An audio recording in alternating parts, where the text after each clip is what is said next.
आप सभी को मेरा नमस्कार। आज हम बनाएंगे बीन्स की सब्ज़ी जो थोड़ी सी डिफरेंट तरीके से बनेगी। बीन्स की सब्ज़ी के लिए ये 250 ग्राम बीन्स ली है, जिसे धोकर काट लिया है, ना ज़्यादा मोटा और ना ज़्यादा बारीक काटना है।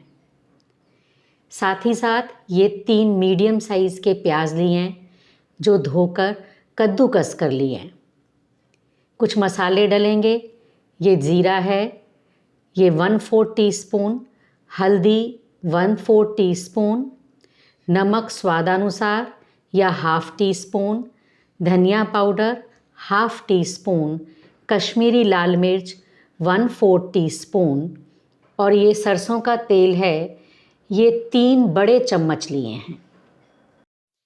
तो चलिए शुरू करते हैं बीन्स की सब्ज़ी बनाना।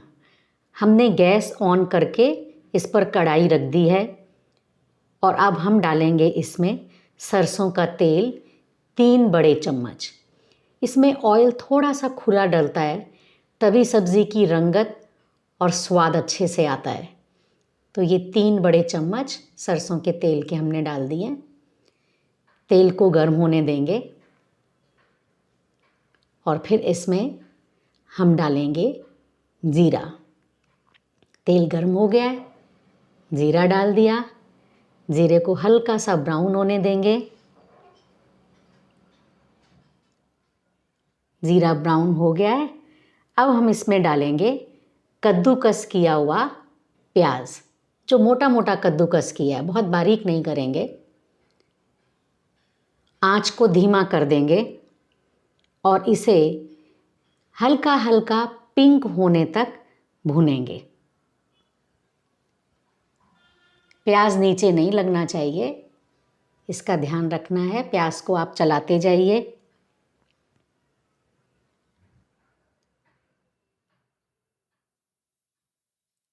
अब हम इसमें डालेंगे जो मसाले हमने रखे हैं।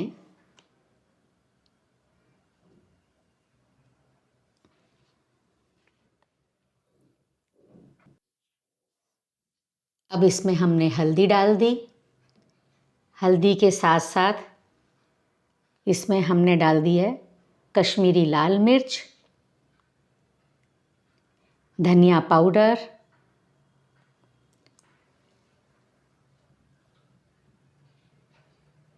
थोड़ा सा पानी का छींटा लगाएंगे, जिससे कि मसाले और प्याज नीचे ना लगे। हल्के हल्के हाथ से चलाते जाएंगे और देखेंगे थोड़ी देर में ऑयल रिलीज़ होगा। आपको कढ़ाई में चारों तरफ हल्का हल्का ऑयल नज़र आएगा। तो इसका मतलब ये है कि मसाला भुन गया है। ये देखिए ऑयल नज़र आ रहा है आपको चारों तरफ हल्का हल्का सा।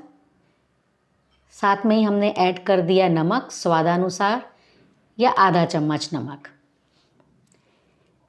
बीन्स को ढकेंगे क्योंकि ये अपने ही भाप में पक जाती है। अगर आपको ऐसा लगे कि बीन्स थोड़ा नीचे लग रही है, तो आप इसमें पानी के छींटे लगा सकते हैं। अब हम सब्ज़ी को ढक कर रख देंगे।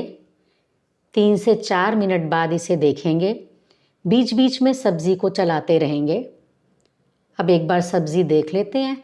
इसमें थोड़ा सा अदरक कद्दूकस करके डाला है, इसका फ्लेवर बहुत अच्छा आता है। और आधी हरी मिर्च काट के डाली है।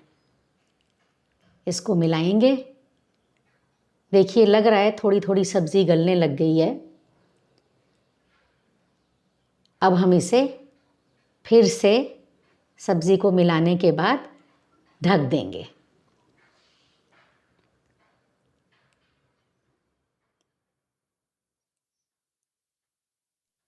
अब हम सब्ज़ी को एक बार फिर चेक कर लेंगे। देखिए सब्ज़ी की रंगत कितनी अच्छी है। ये चावल के साथ, रोटी के साथ, पराठे के साथ बहुत अच्छी लगती है। और सब्ज़ी पककर तैयार है। हम इसे अब ढक कर रख देंगे और फिर बोल में ट्रांसफ़र कर देंगे। देखिए बिल्कुल एकदम बीन्स बढ़िया बनी है। इसमें क्रंच ज़रूर होना चाहिए, बहुत ज़्यादा गली हुई बीन्स अच्छी नहीं लगेगी। तो आप इसे ज़रूर ट्राई कीजिए और हमें कमेंट बॉक्स में बताइए कि आप बीन्स कैसे बनाते हैं।